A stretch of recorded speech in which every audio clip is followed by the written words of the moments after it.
بسم اللہ الرحمن الرحیم۔ السلام علیکم ٹو آل آف یو۔ میں ہوں سیدہ نائلہ اور آپ دیکھ رہے ہیں میرا YouTube channel the kitchen and blogs. آپ کو ایک بار پھر اپنے YouTube channel the kitchen and blogs پر خوش آمدید کہتی ہوں اور امید کرتی ہوں کہ آپ سب اپنے گھروں میں حفظ و امان کے ساتھ ہوں گے۔ اللہ پاک آپ سب کی حفاظت کرے اور آپ کو صحت والی زندگی دے، آمین۔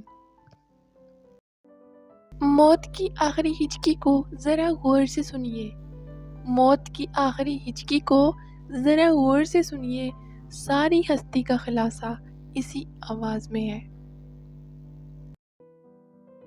آج میں آپ کے ساتھ شیئر کر رہی ہوں آفرین سسٹر سے ریلیٹڈ ایک بہت ہی سیڈ نیوز۔ ویڈیو سے جڑے رہیں اور ویڈیو کو اینڈ تک ضرور واچ کریں۔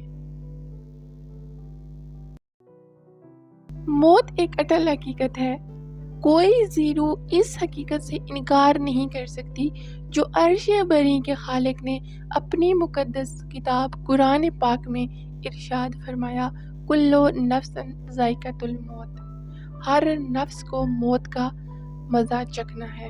خالق کائنات اللہ رب العزت نے ہر جاندار کے لیے موت کا وقت اور جگہ متعین کر دی، اور موت ایک ایسی شے ہے کہ دنیا کا کوئی بھی شخص، خواہ وہ کافر ہو یا فاجر ہو، مسلمان ہو یا ہندو ہو، کسی بھی قبیلے، کسی بھی مذہب، کسی بھی فقہ سے وہ تعلق رکھتا ہو، موت کو یقینی مانتا ہے۔ اور اگر کوئی موت پر شک و شبہ کرے تو اسے بے وقوفوں کی فہرست میں شمار کیا جاتا ہے، کیونکہ بڑی بڑی مادی طاقتیں اور مشرق سے مغرب تک ساری حکومتیں موت کے سامنے عاجز اور بے بس ہو جاتی ہیں۔ موت بندوں کو ہلاک کرنے والی، بچوں کو یتیم کرنے والی، عورتوں کو بیوہ بنانے والی، دنیاوی ظاہری سہاروں کو ختم کرنے والی، دلوں کو تھر تھرانے والی، آنکھوں کو رولانے والی، بستیوں کو اجاڑنے والی، جماعتوں کو منتشر کرنے والی، لذتوں کو ختم کرنے والی، امیدوں پر پانی پھیرنے والی، ظالموں کو جہنم کی وادیوں میں جلسانے والی اور متقیوں کو جنت کے بالا خانوں تک پہنچانے والی شے ہے۔ موت نہ چھوٹوں پر شفقت کرتی ہے، نہ بڑوں کی تعظیم کرتی ہے، نہ دنیاوی چودھریوں سے ڈرتی ہے، اور نہ ہی بادشاہوں سے ان کے دربار میں حاضری کی اجازت لیتی ہے۔ جب بھی حکم میں خداوندی ہوتا ہے تو تمام دنیا کی رکاوٹیں چیرتی پھاڑتی ہوئی مطلوب کو حاصل کر لیتی ہے۔ میری، ہماری اور ہم سب کی بہترین بہن، بہترین دوست اور بہترین فیملی ممبر آج ہم میں نہیں۔ آج سے ٹھیک 2 ویکس پہلے انہوں نے اپنے چینل کے اوپر آخری ویڈیو اپلوڈ کی تھی۔ وہ ایسی بیماری سے جنگ کر رہی تھی جس میں وہ ہار گئی۔ ان کی نیت تو جیتنے کی تھی، مگر انسان کے بس میں کچھ بھی نہیں، انسان ہمیشہ بے بس رہا ہے۔ آج سے ٹھیک 1 منتھ پہلے وہ اپنے بابا کو مس کر رہی تھی۔ ان کو یہ نہیں پتا تھا کہ انہوں نے آج کے ٹھیک 1 مہینے کے بعد اپنے بابا کے پاس پہنچ جانا ہے۔ فرحین سسٹر کا یہ یوٹیوب چینل ہے۔ فرحین سسٹر اپنے یوٹیوب چینل کے اوپر اپنا ڈیلی روٹین لائف بلاگ اور اپنی کوکنگ سکلز کی ویڈیو اپلوڈ کرتی تھی۔ فرحین سسٹر اپنے یوٹیوب چینل کے اوپر جب ویڈیو اپلوڈ کرتی تھی تو ان کی وائس سے یہ بالکل اندازہ نہیں ہوتا تھا کہ وہ کس تکلیف میں مبتلا ہیں۔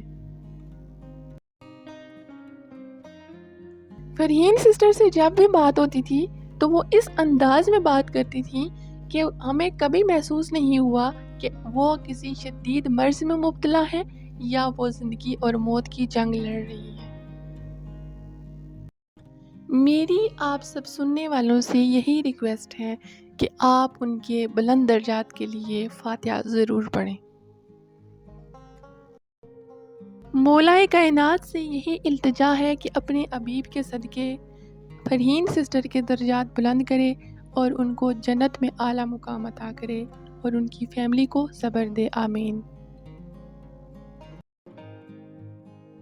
ہر مسلمان کا یہ عقیدہ ہے کہ موت ایک عارضی شکل ہے اور اس کے بعد ایک نئی زندگی باقی ہے جو ابدی ہے۔ ہم میں سے ہر ایک کسی نہ کسی شخص کی موت کو دیکھ چکا ہے، چاہے قریب ترین عزیز ہو یا اجنبی۔ یہ ایک ایسا منظر اور مرحلہ ہے کہ کوئی شخص بھی متاثر ہوئے بغیر رہ نہیں سکتا۔ اللہ رب العزت نے ہمیں اپنی عبادت کے لیے پیدا کیا اور ہمیں دنیا میں وجود بخشا تاکہ ہمیں آزمائے اور ہمارا امتحان لے سکے۔ جو بھی کوئی انسان ایمان کے ساتھ اللہ کا تقوی اختیار کرے گا وہ جنت میں داخل ہوگا، اور جو گمراہی اور غلط راستے کو چوز کرے گا وہ دوزخ میں جائے گا۔ انسان کی زندگی کتنی ہی لمبی کیوں نہ ہو، وہ ختم ہونے والی اور زوال پذیر ہے۔ بقا ہمیشہ آخرت کی زندگی میں ہے جو ابدی ہے۔ دنیا میں پیار محبت اور امن سے رہیں۔ انسان کی زندگی کا کوئی بھروسہ نہیں کہ کون سا لمحہ آخری ہو۔ اللہ پاک ہم سب کو ہدایت دے، ہمارے گناہوں کو معاف کرے اور ہمارا حامی و ناصر ہو۔ آج کے لیے بس اتنا ہی، ملتے ہیں کسی اور ولاگ کے ساتھ۔ مجھے اپنی دعاؤں میں یاد رکھیے گا۔ اللہ نگہبان۔